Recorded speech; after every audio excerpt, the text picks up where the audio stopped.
السلام علیکم ورحمۃ اللہ وبرکاتہ۔ الحمد للہ رب العالمین والصلاة والسلام علی رسولہ محمد الامین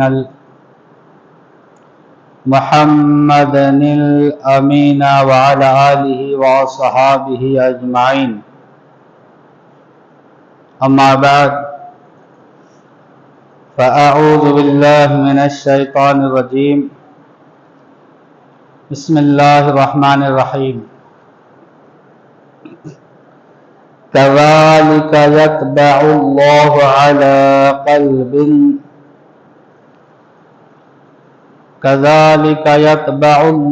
على كل قلب متكبر جبارا۔ صدق الله المولانا العظیم، وبلغنا رسوله النبی الامین المتین الکریم،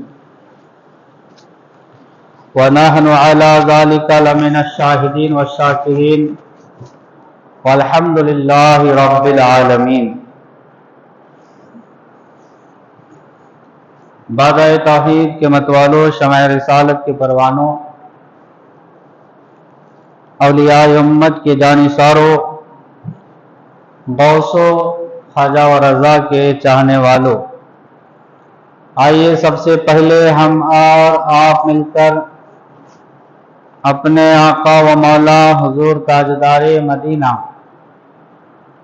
راحت قلب و سینہ، صاحب معطر پسینہ، جناب محمد مصطفیٰ صلی اللہ تعالی علیہ وآلہ وسلم کی بارگاہ عالی وقار میں درود اور سلام کی ڈالی، نور کی تھالی میں نچھاور کرنے کی سعادت حاصل کریں، اور پڑھیے بآواز بلند، اللہم صلی علی سیدنا و مولانا محمد وبارک وسلم، صلاۃ و سلام علیک یا رسول اللہ صلی اللہ تعالی علیہ وسلم۔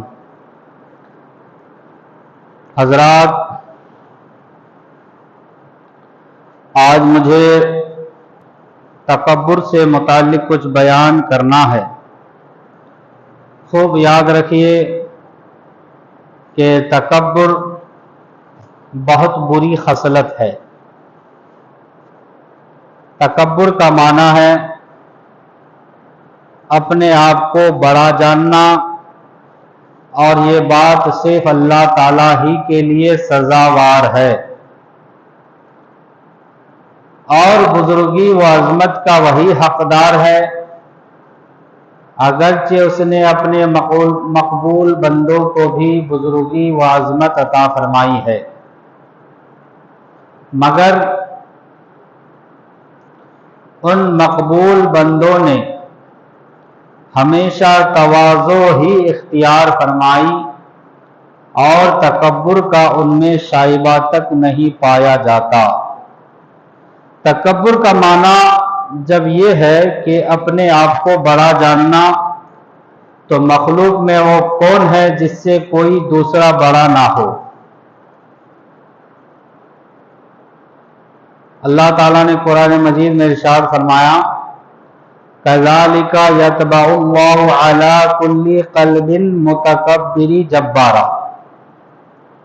پارہ 24 رکوع 9 میں اللہ نے فرمایا، جس کا سیدھا سادہ ترجمہ یہ ہے کہ اللہ یوں ہی مہر کر دیتا ہے متکبر سرکش کے سارے دل پر۔